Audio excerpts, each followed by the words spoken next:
ভাইয়া রাখেন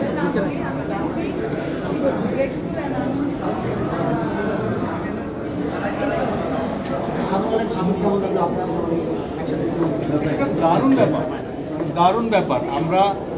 আমরা যেটা আসলে প্রত্যাশা করি সবসময় সেইটার উদাহরণ হয়ে থাকছে। এবং এই ছবিটা মানে আপনি দেখলেন এই ছবিটা, এবং এটা যে কত দারুণভাবে আমাদেরকে ইন্সপায়ার করলো সেটা আসলে বোধহয় বলে প্রকাশ করা যাবে। সৃষ্টি করলেন সবাই বলছে আপনি উদাহরণ সৃষ্টি করলেন।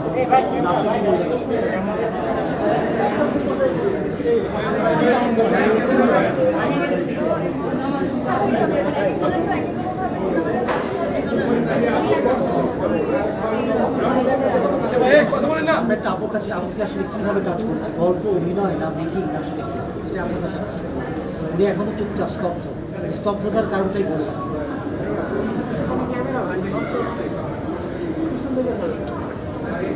আপনাদের সামনে তো আমি কখনো স্তব্ধ হইনি, তাই না? এই বোধহয় জীবনের প্রথম আজকে 15-16 বছর পর ক্যামেরার সামনে আমি স্তব্ধ হই। এই সিনেমাটাকে আসলে আমি ভালো, মন্দ, দারুণ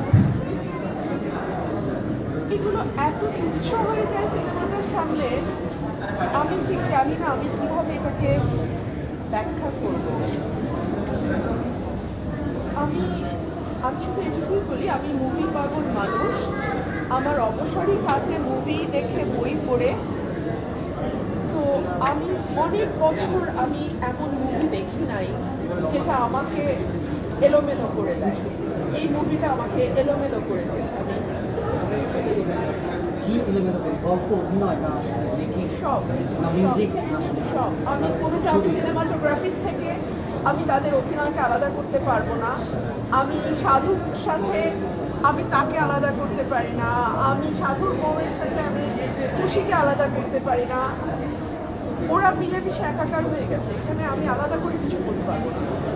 শিল্প সাহিত্য সিনেমার প্রতি আপনি বেশ অনুরাগ, সেটা আমরা কিছুদিন আগেও টের পেয়েছি। এটার পিছনে বর্ণনা এক্সপ্রেস দিই। আমার বেড়ে ওঠা, আমার বাবা মা, আমার পরিবার, আমার নিজের জীবন,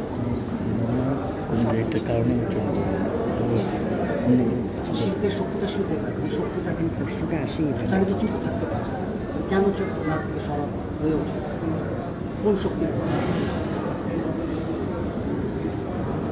মুভিটা দেখা তো সত্যি আর কিছু কঠিন প্রশ্নের জবাব দেওয়ার অবস্থায় নাই। হ্যাঁ, আপনারা